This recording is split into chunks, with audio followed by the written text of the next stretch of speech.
Hi all, this is Utsav Singh from Prashasnik Gurukul.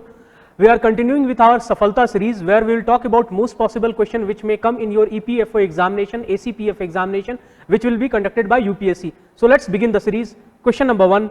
Which among the following is not a national party? This has been in news of late because one particular party got national status and two national parties were done with their national status. So your options are number 1 TMC, number 2 BJP, number 3rd JDU, that is Janata Dal United, 4th Aam Aadmi Party, 5th NPP. Choose the right option. See, Trinamool Congress is no more a national party. This has been in news because Trinamool Congress is no more a national party. So Trinamool is not the right answer. Trinamool Congress is no more a national party. BJP, Bharatiya Janata Party, Janata Dal United, AAP and NPP. So choose the right option. So let's begin and see which among the following are not a national party. TMC, Trinamool Congress, had the status of national party. It is done away with that very status. BJP is a national party, JDU is not a national party, AAP has got this status of a national party. Then National People's Party of Meghalaya, that has got status of a national party. So which among the following is not a national party? That is TMC and JDU. So the right answer is 1 and 3. Similarly, I will let you know that NCP, which was having a status of national party, is no more having the status of national party. So let's move to the next question. Next question, a political party would be considered a national party if it is recognized in 4 or more states. 2, if its candidate polled at least 6% of total valid votes in any 4 or more states in the last Lok Sabha or Assembly election, and has at least 4 MPs in last Lok Sabha. Okay.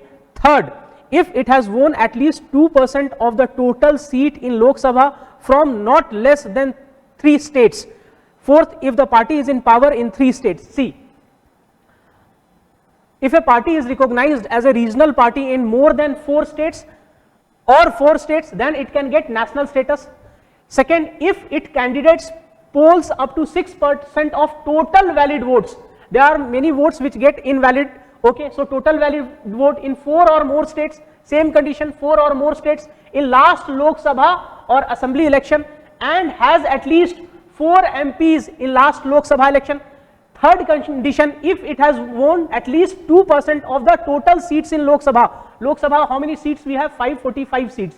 Okay, 2 seats are actually reserved for Anglo-Indian, but we will take the total number of seats in Lok Sabha. 2% of it will account for at least 11 Lok Sabha seat, and they must belong to not less than 3 states. 4th, if a party is in power in 3 states, this is wrong. If either of the 3 conditions are fulfilled, that party has got status of national party. So answer is 1, 2 and 3. So let's move to the next question. I would request you guys to pause it and then go through it. This is a possible question which will come either in your UPSC Civil Services examination or EPFO examination or even in your state PCS examination. Question number 3. Which of the following rightly describes the term Ketu Vallam? Option A, houseboats in backwater of Kerala. B, one of the ancient Malayali dance form. C, theatre of Tamil Nadu. D, folk dance of Karnataka. See, the answer is houseboats of Kerala. Okay. This time there can be a question from folk dance of South Karnataka because of Kantara movie becoming a huge success all across India. In that movie there is a folk dance of Karnataka which is Yakshagana, specific to South Coastal Karnataka region. Okay, so that's the reason I have put that in your option. We will see what Ketu Vallam looks like. If you go to Kerala tourism, you will find there is a houseboat and they have written God's own country. This houseboat itself is known as Ketu Vallam. It has been in news for so many times, and this time there will be a possible question from boats of Kerala, either from Ketu Vallam or Uru boats. They were in news because of FIFA World Cup in Qatar that has a traditional relationship with fishing boats of Kerala, and that were provided as a miniature, and that miniature boats were manufactured in Bepur of Kerala. So it was a news, so possible question in your UPSC examination. So let's move to the next question. Before you move, you can see on screen the houseboat. This houseboat is known as Ketu Vallam. Question number 4. Which of the following statements are correct regarding troposphere? A, it is the lowest most layer of atmosphere. B, its maximum height is maximum at pole. C, it does not contain ozone at all. D, all changes in weather takes place in this layer. So let's see this question. See, if this is Earth, okay, so we know where the gravitational pull will be maximum. It will be maximum at poles, because the distance from poles to the center of Earth is least compared to distance from equator to the center of Earth. For example, the distance from center of Earth to pole will be taken as r1, and distance from center of Earth to equator will be taken as r2. So r1 is less than r2, and we all know the formula of gravitational pull, G m1 by m2 by r square.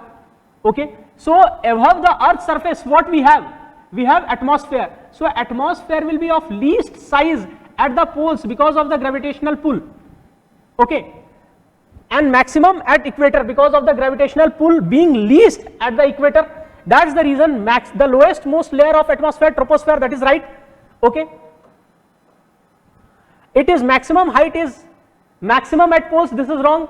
At poles, since the gravitational pull is maximum, troposphere will be of least size. Okay.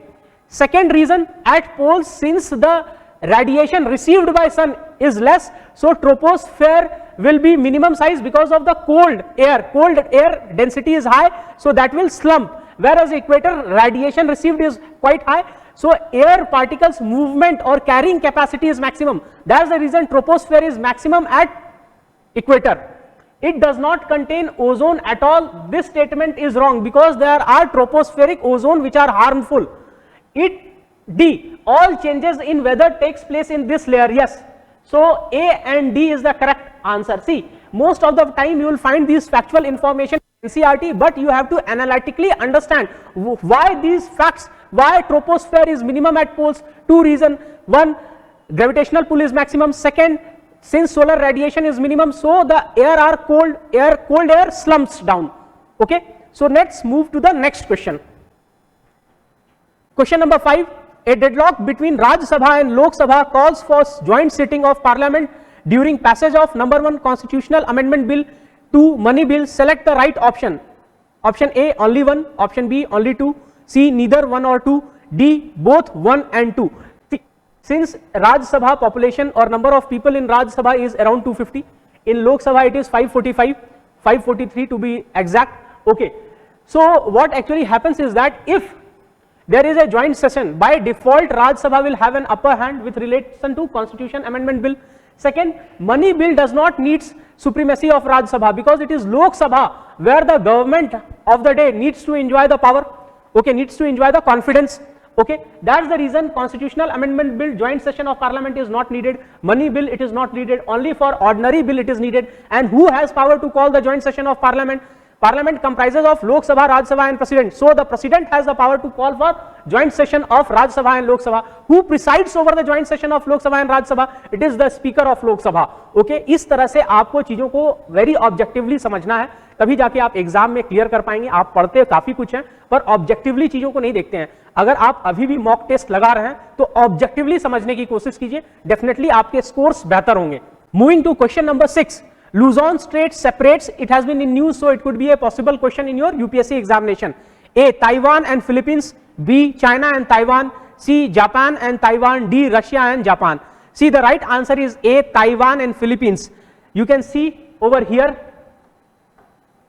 on board, this is Philippines, this is Taiwan, and this is Luzon Strait. It has been in news, and this is also considered as choke point of China. Since the relationship between China and Taiwan is deteriorating, so it has come up in news, so it could be a possible question in your UPSC examination. Question number 7. In which of the following states of India Galo tribe is found? Options are Mizoram, B, Tripura, C, Arunachal Pradesh and D, Assam. See, the answer is Arunachal Pradesh, and why this question may come is because most of the time we are knowing the tribes by their older name. Okay, plus there was some mistake committed by Britishers where they have clubbed a major tribe with another major tribe of Arunachal Pradesh. So they were clubbed with the Adis. Okay, and we all know Adis are the major tribe of Arunachal Pradesh. They are also known as hunting tribes of Arunachal Pradesh. So finally Galo tribes have got their due and they have been clubbed out of it. They have got separate identity now. So Galo tribes belong to Arunachal Pradesh. Previously we were also knowing Dafla tribes, but Dafla is a derogatory term. It is the name of the hills. The tribes over there are known as Nishis. Okay, so this can be also your possible question in your UPSC examination, because UPSC has got knack of asking about tribes either from northeast or from south of India, but there is a possibility UPSC may also ask about tribes of Uttarakhand, Uttar Pradesh and Himachal Pradesh, because in September major tribes have got their ST status in these states. Moving to question number 8, the responsibility of preparation of electoral rolls in India rests with A. Lok Sabha, B. Raj Sabha, C. Delimitation Commission, D. Election Commission. The answer is Election Commission. Okay, Delimitation Commission only delimits the size of constituency, whether Assembly or Lok Sabha, and it is done in order to maintain the number of voters uniformly across the country, because the population size keeps on increasing. Okay, let's move to next question. When is International Mother Tongue Day celebrated? See, your options are 21st February, 3rd of November, C. 12th October and 5th June. All the options which I have given over there has significance. Answer is 21st February. Why I have asked this question? Because the first International Mother's Day was celebrated in 1999. Okay, so it has already completed its 25th International Mother's Day. So this can be a question. Second option which I have given is 3rd November. This is first International Biosphere Reserve Day, and this question may also come. C option which I have asked is 12th October. This is the first Indian Sloth Bear Day, or Sloth Bear Day, International Sloth Bear Day. Why I told it Indian? Because 90% of sloth bears are found in India, and it was India's request that internationally we have to dedicate particular day for them. So 12th October. 5th June, again I have given 5th June is the day in 1972 when first Stockholm Conference took place and UNEP was formed. It is also known as World's Environment Day. So this can be also your possible question. The reason I have given them in your option is that pause it and try to know their significance. They can feature in your question paper. So let's move to the next question. Here I have given you explanation why International Mother's Day was celebrated, because in Bangladesh on 21st of February, the first movement for recognition of their mother tongue, which was part of Eastern Pakistan, was something which began over there. So it was with due respect to that very sentiment of people over there, internationally it was recognized. So moving to question number 10, Kunming-Montreal Agreement is related to which of the following? A. UNDP, B. United Nations Convention for Biodiversity, C. United Nations Framework Convention for Climate Change, D. United Nations Convention to Combat Desertification. See, it is related to United Nations Convention to Biodiversity. It was actually going to happen in China, Kunming, but because of Corona issue, it happened in Montreal, and it was only attended by one of the Prime Minister of Canada. Rest other countries sent their environment minister. Okay, and this was very important, as in this 30 by 30 pledge has been taken place, plus there is a demand to create separate financial mechanism on the line of global environment facility in biodiversity as well, which has been raised by Indian Environment Minister. So this can be a possible question in your UPSC EPFO examination. With this, we have concluded discussion on 10 questions in our Safalta series. We'll meet you guys in the next Safalta series, but before we move on, kindly download our app, or you can go through our videos on YouTube, like us, subscribe us, and stay tuned. Thank you.